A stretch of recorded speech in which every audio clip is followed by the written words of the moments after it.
Jax's Revenge Domain. My name is Lucas Morrison. I'm 49 years old, and until 28 hours ago, I was the Senior Plant Operations Manager at Titan Industrial Systems, overseeing two massive manufacturing facilities in Houston and Beaumont that generated $2.8 billion in annual revenue for the oil and gas industry. For 15 years, I built and maintained the operational backbone that kept Titan's supply chain running like clockwork, managing everything from hydraulic press maintenance schedules to critical vendor relationships with companies like ExxonMobil and Chevron that most executives didn't even know existed.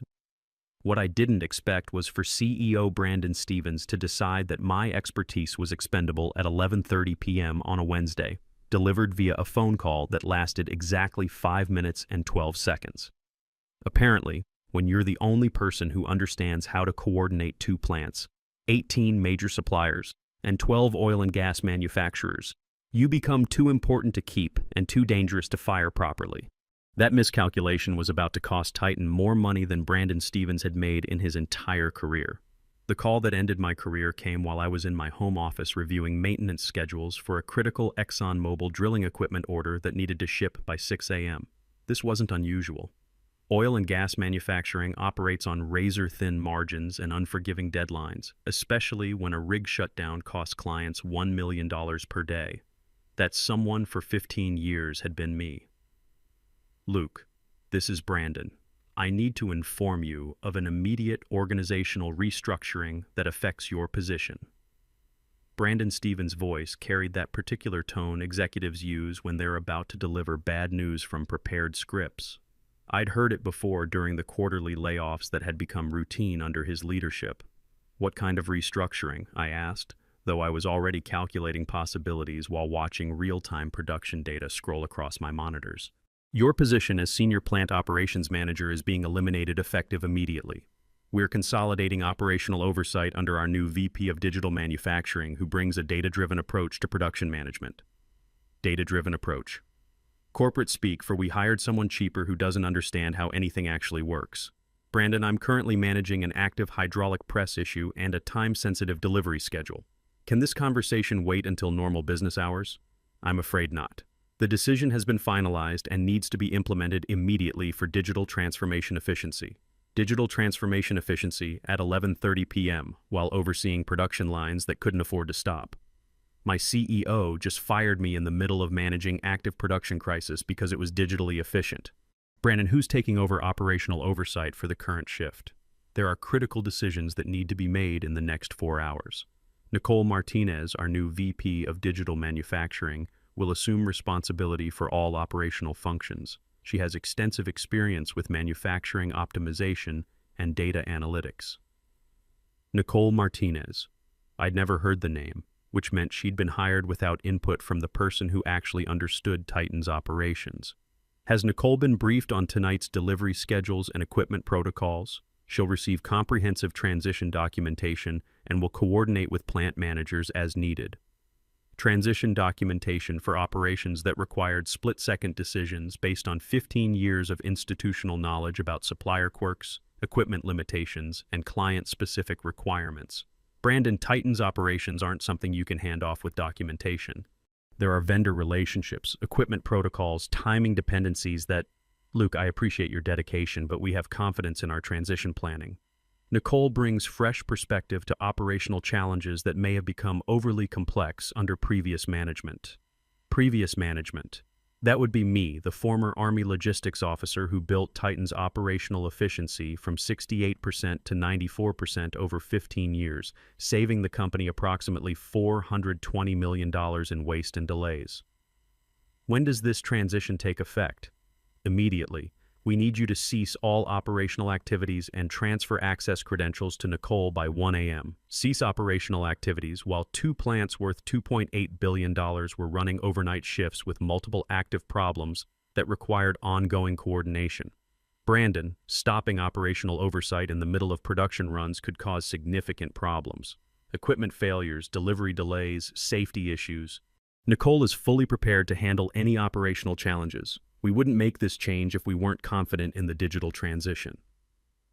I looked at my monitors showing real-time data from Houston and Beaumont plants. Equipment alerts, supplier delays, quality control flags, timing adjustments, dozens of decisions that needed to be made by someone who understood how all the pieces fit together. Understood, I said finally. Do you need me to brief Nicole on current operational status? That won't be necessary. She prefers to assess situations independently rather than inherit previous management assumptions.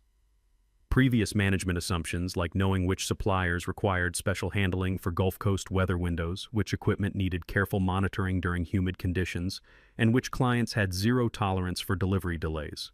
I'll transfer my access credentials within the hour. Excellent. HR will contact you tomorrow about transition documentation and final administrative details. The line went dead at 11:35 p.m. 5 minutes and 12 seconds to eliminate 15 years of operational expertise in the middle of managing active production crisis. The transition process was surreal. At 12:47 a.m., I began systematically transferring access credentials for systems I'd built, optimized, and monitored for over a decade. Production monitoring dashboards, supplier communication networks, equipment diagnostic systems, quality control protocols. Transferring each system felt like handing over the keys to a car while someone else was already driving it. At 1:23 a.m., my phone rang. Unknown number, but I recognized the Titan exchange. Mr. Morrison, this is Nicole Martinez. I understand you've been managing overnight operations. I wanted to introduce myself and get a quick briefing on current status. Nicole Martinez sounded younger than I'd expected, with the confident tone of someone who'd probably managed manufacturing operations before, but had never dealt with Titan-specific complexities. Hello, Nicole. I've transferred all access credentials as requested. You should have full operational oversight now. Great. Can you give me a quick overview of what's happening tonight? Any immediate concerns I should know about? I looked at the monitors I was no longer authorized to access. You'll need to check the production dashboards for current status. I'm no longer involved in operational decisions. Right, of course, but just to get oriented. Are there any critical issues I should prioritize? The question revealed exactly what I'd suspected. Nicole had been given responsibility for operations she didn't understand, with no preparation for the specific challenges she was inheriting. Nicole, I'd recommend reviewing the current production schedules, checking supplier delivery status, and monitoring equipment alerts. The Houston plant was having hydraulic press timing issues with the ExxonMobil delivery. Beaumont had a steel delivery coordination flag that affects tomorrow's Chevron shipment. Okay. Houston, Beaumont, ExxonMobil, Chevron. Got it. Anything else I should watch for? Anything else? 15 years of operational knowledge condensed into anything else. You'll want to monitor the overnight shift supervisors. They handle routine decisions, but escalation protocols require operational oversight for non-standard situations. Perfect. And if I have questions, can I reach you tonight? I paused, thinking about Brandon Stevens' 11:30 p.m. phone call and his confidence that Nicole could handle operational challenges independently. Nicole, I'm no longer employed by Titan as of 2 hours ago. You'll need to coordinate with plant managers and shift supervisors for operational support. The silence on the other end lasted long enough for me to wonder if the call had dropped. You're no longer employed as of tonight? I thought I was taking over from you tomorrow. You took over at 1 a.m. when I transferred access credentials. Another pause. Mr. Morrison, I think there may have been some miscommunication. I wasn't expecting to start tonight. I haven't reviewed current operations or been briefed on ongoing issues. And there it was. Brandon Stevens had fired the person managing active operations and handed responsibility to someone who hadn't been prepared to take over in the middle of overnight production runs that couldn't afford disruption. Nicole, I'd recommend contacting Brandon Stevens or HR to clarify your responsibilities and timeline. I'm not in a position to provide operational guidance. Right. Okay. Thank you for the information. After hanging up, I sat in my dark office watching the city lights through my window and thinking about the production facilities that were now operating without the oversight they'd relied on for 15 years. 2 plants worth $2.8 billion managing complex operations with tight deadlines and zero margin for error, now under the supervision of someone who hadn't expected to start managing them until tomorrow. Brandon Stevens had wanted immediate digital transformation efficiency. He was about to get a very expensive lesson in the difference between administrative convenience and operational reality. My phone started buzzing with notifications from plant supervisors looking for operational guidance. messages I was no longer authorized to answer for operations I was no longer responsible for managing. I turned off my phone and went to bed. Whatever happened next was Nicole Martinez's responsibility now. The first crisis hit at 8:17 a.m. I know this because my personal phone started ringing with calls from plant supervisors who had my direct number for emergencies but apparently couldn't reach Nicole Martinez for operational decisions. I didn't answer any of them. By 9:30 a.m., I had 12 missed calls and 19 text messages from various Titan employees, ranging from shift supervisors asking for guidance to plant managers, requesting clarification on equipment protocols, all questions that should have been directed to Nicole Martinez, but apparently weren't being answered. At 10:45 a.m., Brandon Stevens called my personal phone. "Luke, we have some operational issues that require your immediate assistance." "Good morning, Brandon. I'm no longer employed by Titan as of 11:30 p.m. yesterday. You'll need to coordinate operational support through Nicole Martinez. Nicole is having some difficulty getting oriented. We need you to come in and help with the transition. Difficulty getting oriented." 8 hours after taking responsibility for $2.8 billion worth of production operations, "Brandon, you terminated my employment for digital transformation reasons. I'm not available for transition assistance. This is temporary consultation work. We're prepared to pay emergency consulting rates. Emergency consulting rates for fixing problems created by firing me in the middle of managing active operations. I'm not available for consulting work. I'm exploring other opportunities." Other opportunities? Yes. It turns out that operational expertise is in high demand when it becomes suddenly available. What I didn't mention was that my phone had been ringing since 7 a.m. with calls from Titan's competitors, all of whom had heard through industry channels that I was no longer with the company. Oil and gas manufacturing is a small community, and news travels fast when someone with my track record becomes available. "Luke, we need to discuss this situation. Can you come in this morning?" "I don't think that would be appropriate. Nicole Martinez is fully prepared to handle operational challenges.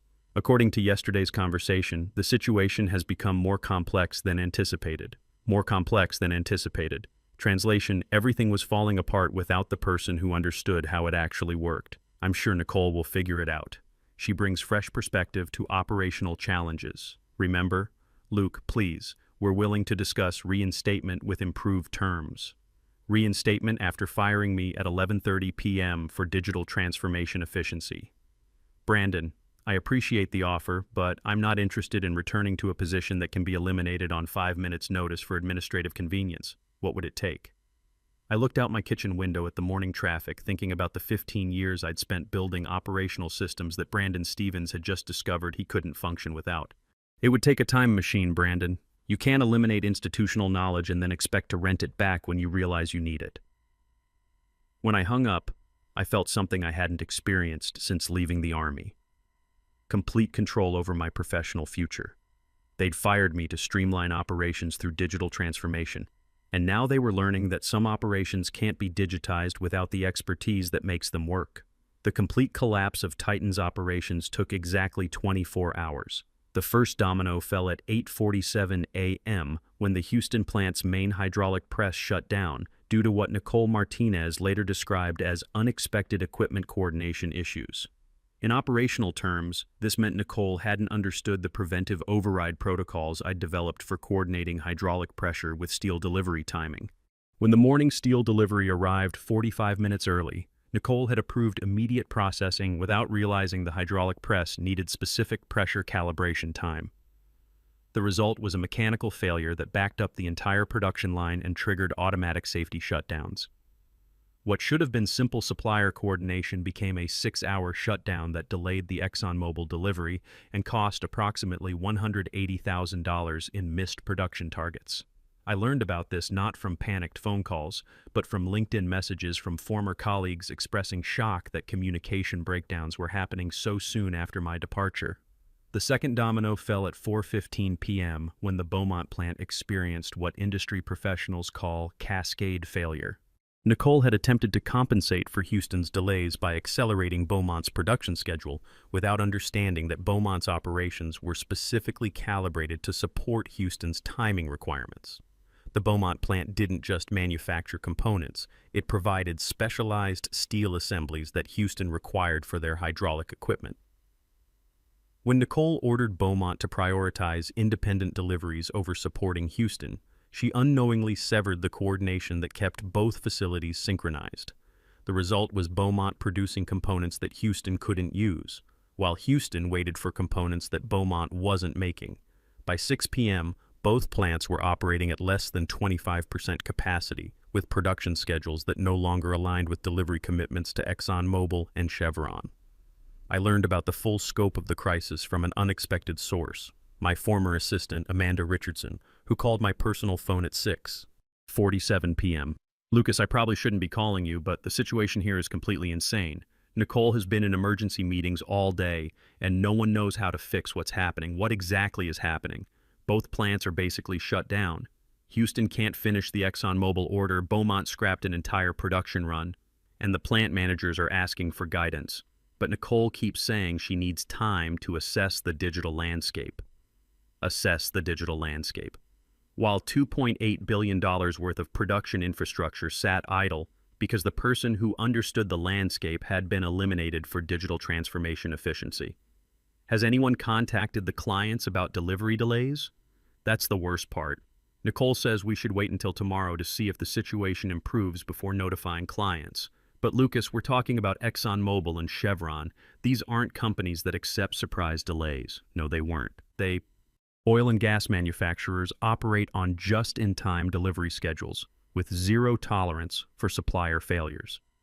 Missing delivery commitments didn't just cost money. It damaged relationships that had taken years to build. Amanda, I appreciate you calling, but I'm not in a position to provide guidance anymore.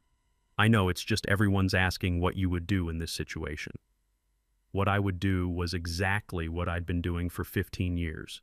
Coordinate between plants, communicate with suppliers, manage client expectations, and maintain the operational rhythm that kept everything synchronized. But Brandon Stevens had decided that coordination was too expensive to maintain. Amanda, the situation will resolve itself one way or another. Nicole has the authority and responsibility to make operational decisions now, but what if she can't fix it? That was the question Brandon Stevens should have asked before eliminating the person who understood how to prevent these problems in the first place.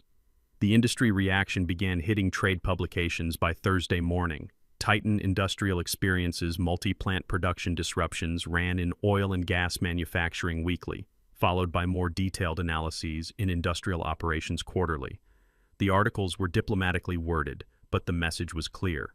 Titan was experiencing operational failures that were affecting major oil and gas clients. By Friday afternoon, the financial impact was becoming visible. Titan stock had dropped 8% on investor concerns about production reliability, while competitors' shares rose on speculation that Titan's problems would drive business elsewhere. But the knockout punch came from the clients themselves. ExxonMobil issued a formal notice of contract review, citing reliability concerns in supplier operations. Chevron implemented emergency contingency planning to source critical equipment from alternative suppliers. Both companies sent what amounted to warning letters about the importance of delivery schedule adherence. In 6 days, Nicole Martinez had managed to damage relationships that had taken 15 years to build. The call I'd been expecting came the following Friday evening, not from Brandon Stevens this time, but from Titan's board of directors, represented by Chairman Richard Powell. Mr. Morrison, I'm calling to discuss a potential consulting engagement that would help Titan address some operational challenges we're experiencing. Consulting engagement. Corporate speak for please fix the disaster we created by firing you. What kind of challenges are you experiencing? Multi-facility coordination issues that have affected production efficiency and client delivery schedules. The board believes your expertise could help resolve these complications.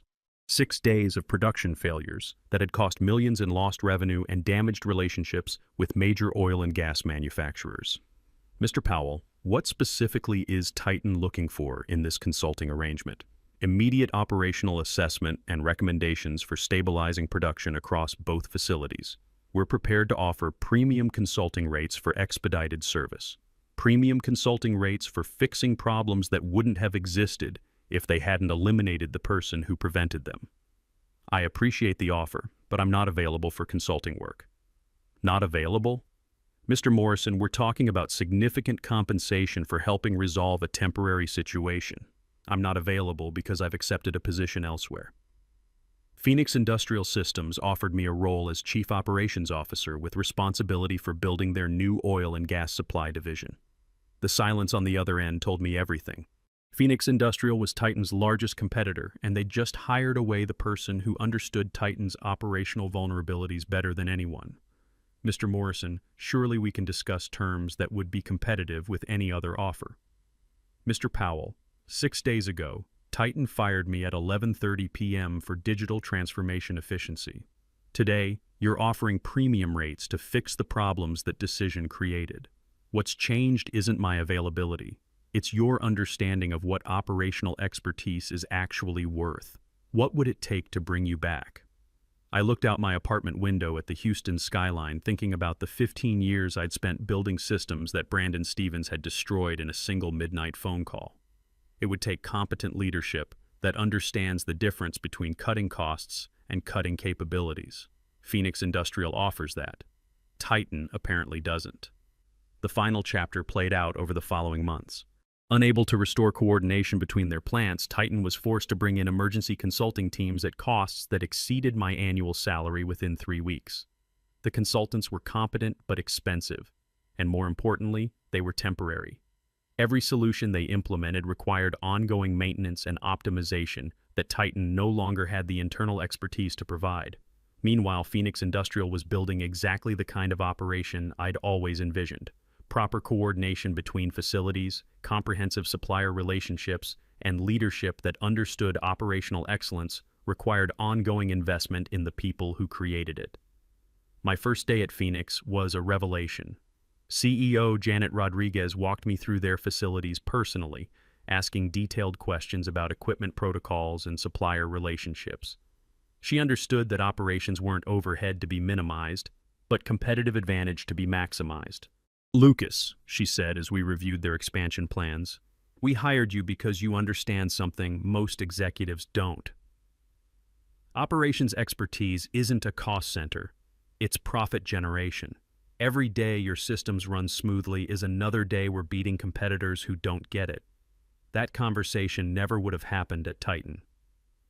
6 months later, Phoenix won the contract to supply Chevron's new Gulf Coast expansion project, a $1.2 billion deal that Titan had been favored to win before their operational reliability came into question. I was in the room when Chevron's procurement director explained their decision. Phoenix demonstrated operational stability and institutional knowledge that we require for this scale of project. Recent industry developments have made us more selective about supplier reliability. Recent industry developments. He was talking about Titan's collapse without mentioning them by name. I received a final contact from Titan 9 months after my termination. Brandon Stevens calling from what sounded like a much smaller office, requesting a meeting to discuss lessons learned and potential future collaboration. I declined politely. Some lessons are too expensive to teach twice. The vindication came in multiple forms over the next year. Phoenix's operations under my leadership became the model for efficiency that other companies studied. We implemented coordination systems that I'd always wanted to try at Titan but never had the budget approval for. The result was 97% operational efficiency across 3 new facilities, generating $4.2 billion in annual revenue. Oil and Gas Journal featured our success story in a cover article titled "Operations Excellence: How Institutional Knowledge Drives Competitive Advantage." The case study specifically contrasted Phoenix's approach with companies that had eliminated operational expertise for short-term cost savings. Industry conferences started inviting me as a keynote speaker. The Manufacturing Excellence Conference asked me to present on building sustainable operations in complex industries. My presentation drew the largest audience of the conference, filled with executives who wanted to understand how to value and retain operational expertise. During the Q&A session, someone asked about companies that eliminate experienced operations managers for cost reduction. I gave them the honest answer. You can't digitize institutional knowledge. You can document processes, but you can't replicate the judgment that comes from 15 years of solving problems that don't appear in any manual. When you eliminate that expertise, you're not streamlining operations. You're gambling with your entire business. The business school case study came 18 months later. Harvard Business School contacted me about teaching a case study based on Titan's operational collapse. The case, titled The Midnight Termination: How Operational Expertise Became Competitive Advantage, became required reading in several MBA programs focusing on manufacturing management. Students would analyze the decision-making process that led to eliminating operational oversight during active production runs, then study how Phoenix Industrial capitalized on their competitors' mistakes. The lesson was clear. Operational expertise isn't overhead. It's the foundation that everything else depends on. 2 years later, Titan Industrial Systems was acquired by a Norwegian oil services company for 45% below their peak valuation. Industry analysts specifically cited operational instability and loss of institutional knowledge as key factors that had weakened the company's market position. The acquisition announcement included a telling detail. The new owner's first priority was rebuilding operational expertise and supplier relationships that had been compromised during recent organizational transitions. Meanwhile, Phoenix Industrial had become the dominant oil and gas equipment supplier in the Gulf Coast region. When Phoenix went public 30 months after I joined, my stock options were worth $3.2 million. More importantly, we'd created a sustainable operation that could grow without sacrificing reliability. Brandon Stevens never recovered professionally. After Titan's acquisition, he spent 2 years in consulting before taking a significantly reduced role at a mid-tier manufacturing company. Industry colleagues later told me he'd become obsessed with operational documentation and knowledge retention. Lessons learned too late. I kept one memento from my Titan years, the final quarterly report showing record operational efficiency numbers. Not as a trophy, but as a reminder that expertise isn't overhead. It's the foundation that everything else depends on. Today, I'm still at Phoenix Industrial as Chief Operations Officer, overseeing 4 facilities that generate $6.1 billion in annual revenue. We've secured college funds for both my kids and built the kind of operational excellence that becomes industry standard rather than industry case study. Sometimes the most expensive business education comes from learning the difference between having operations and understanding them. Brandon taught me that expertise can't be eliminated and then rented back when convenient. Phoenix taught me that the right leadership recognizes operational knowledge as strategic advantage rather than digital overhead. They fired me to streamline operations through digital transformation. Instead, they learned that some operations require expertise to understand them, and some expertise can't be replaced with data analytics and fresh perspectives. The education cost them $2.8 billion in operational capability, but it was priceless for everyone who learned that cutting operational expertise doesn't optimize anything. It just ensures that someone else will profit from the opportunities you can no longer manage. The foundation I built at Phoenix will outlast the executives who understand its value, because we documented not just the processes, but the reasoning behind them. That's the